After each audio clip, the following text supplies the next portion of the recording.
La masse Gérard Chambert, donc située sur Moissac, a subi de fortes inondations qui ont engendré quand même pas mal d'eau au sein de l'établissement, ce qui a nécessité donc l'intervention des secours avec l'aide des professionnels sur site toute la nuit pour mettre en sécurité les personnes, les habitants qui étaient sur site.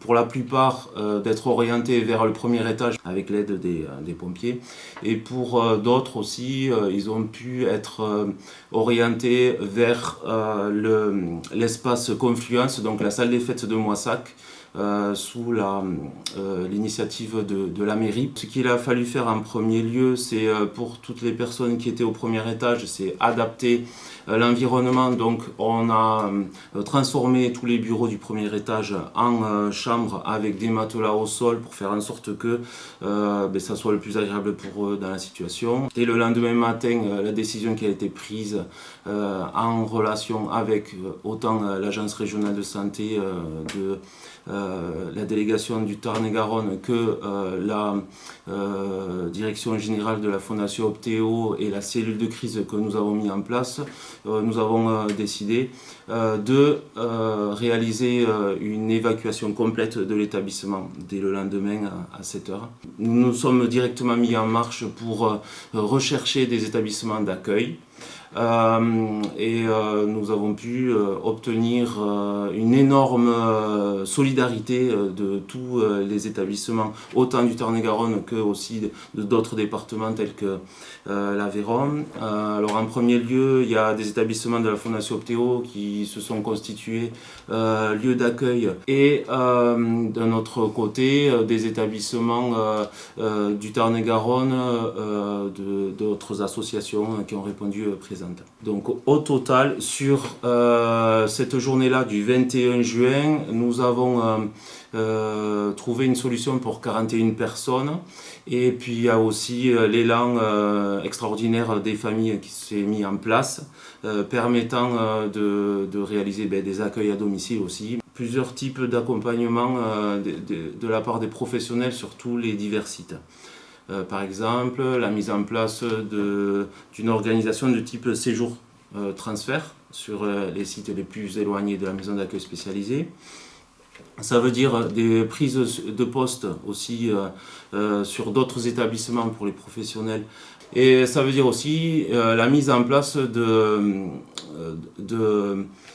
visites à domicile avec les professionnels qui se sont mobilisés pour cela. Ça a été éprouvant de s'adapter, mais on est parti du fait que nos résidents arrivaient à s'adapter, alors nous, il n'y avait pas de raison qu'on n'y arrive pas non plus. Il y a eu un grand élan de solidarité envers tous les établissements qui nous ont accueillis.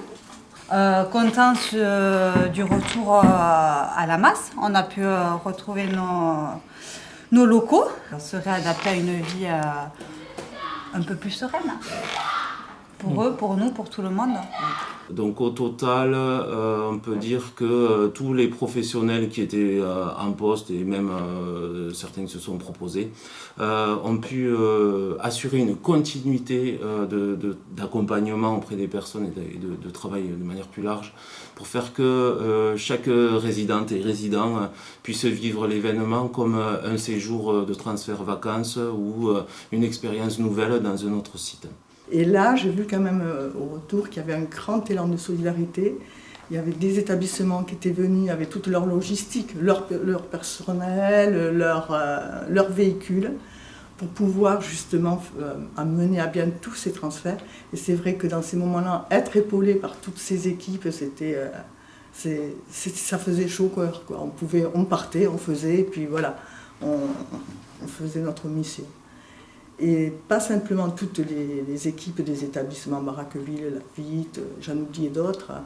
Il y avait aussi toute la fondation, enfin les représentants de la fondation Optéo, Madame Taillade, Madame Raymond, qui étaient venus voir, qui étaient sur le site le matin et qui le soir, je les ai retrouvés à Barraqueville, quoi.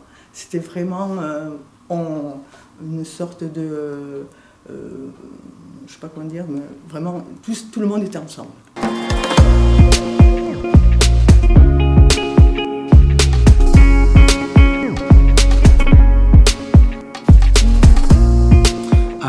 Pour ce qui est de la question des familles, nous sommes restés en contact continu avec les personnes de manière téléphonique parce qu'il y a quand même beaucoup d'inquiétudes et c'est normal, donc on doit expliquer, rassurer, expliquer au fur et à mesure ce qui est pris en compte en termes de situation et en termes d'organisation qui se met en place. Donc expliquer à chaque famille où la personne concernée est orientée, sur quel établissement, mettre en place aussi les modalités, par exemple lorsque une famille veut maintenir un retour à domicile un week-end ou autre, donc toutes ces questions organisationnelles se sont mises en place et donc globalement toutes ces questions ont été largement, je dirais, saluées en termes de résultats par chaque famille au fur et à mesure de l'expérience que nous avons vécue.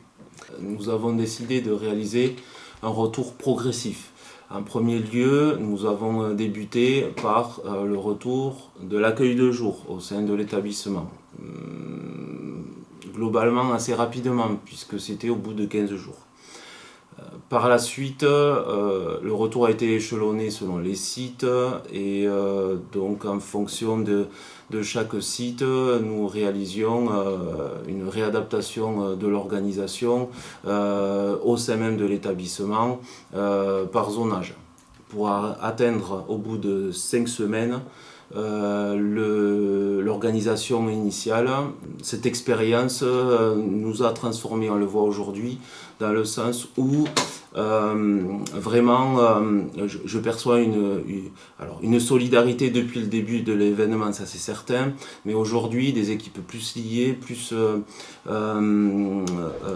sereines aussi, puisqu'on ressort plus fort d'une expérience pareille.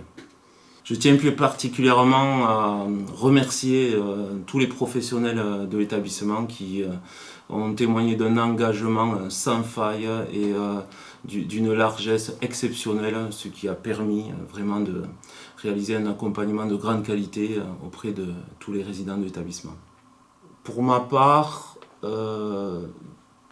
je retiens vraiment l'élan de solidarité qui s'est mis en place à tous les niveaux. Vraiment de la part de tout le monde, on a été énormément soutenus par les familles, les professionnels entre nous, la direction générale, aussi l'ARS très très grandement, les partenaires, mais aussi de manière plus large, je dirais que cette aventure humaine nous a vraiment permis de revenir sur les questions essentielles du pourquoi nous faisons ce métier et pourquoi aussi nous agissons pour faire que chaque personne puisse vivre le mieux possible, même dans des situations pareilles.